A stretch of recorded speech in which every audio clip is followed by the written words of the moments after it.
So we're going to jump into the source folder, into the components folder, and then inside the home page right here. And the home page is going to be fairly simple because it is just rendering out UI. So inside our home page, we are going to go ahead and do the following. We're simply going to return a div here with a class name of min height dash screen, and then flex, and then item dash center, justify dash center, and then text dash center, and then bg dash gray dash 100. And then inside this div, we're going to turn another div with a class name of max width dash 7xl, padding on the x of 4, padding on the y of 20, and then grid, and then gap of 8. And then inside this, we're going to have two articles. We're going to have the first article here, paste it down. Now the first article is going to be as follows. We're going to have an h1 with a class name of text-4xl, and then on large screens text-7xl, and then font-bold, and then flex, and then items-center, and then justify-center with a gap of 2.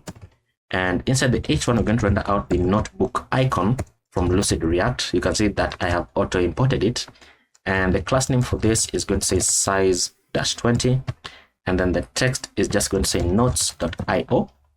And then below the paragraph, I had some text here, but it's quite a bit of text, so I don't want to write it all out, so I'm just going to use lorem ipsum, so lorem 20 like so, and save that. And lorem 20 is possible if you have Emmet installed, and it comes pre-installed when you're using Visual Studio Code. So you can simply say lorem and then the number of words that you want to generate. So if 20, 30, 40, or 500 if you want. So I'm just going to get like lorem 20 and then save that. And then below this paragraph, we're going to have a div with a class name of flex, and then item-center, and then justify-center, and then give it a margin on the top of 6.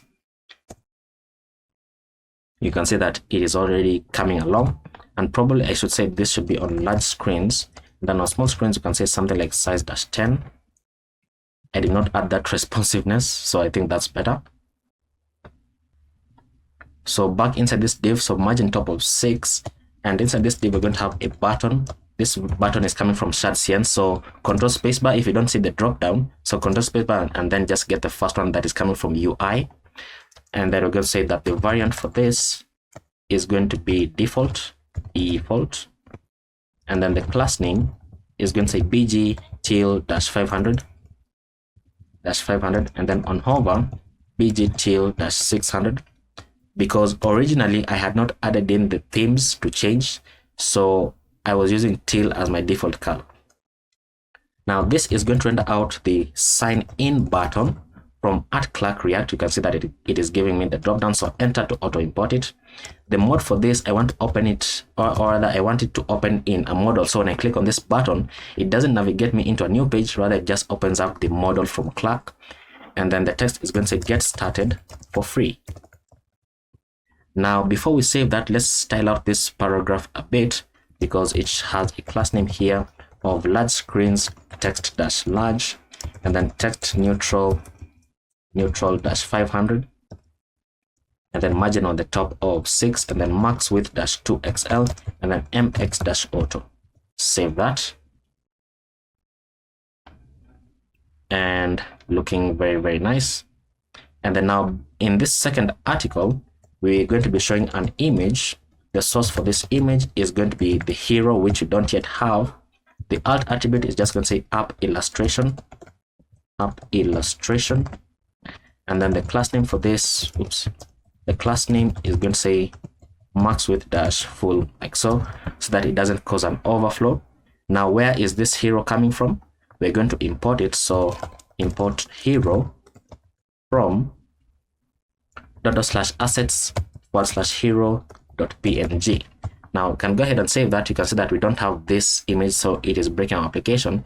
But if you go into the repository, you can go into the assets folder right here. You're going to get hero.png, and you can simply go ahead and download it. So save image, and then I'm going to navigate into our application. So inside the source folder, inside the assets, and then I can save it inside the assets.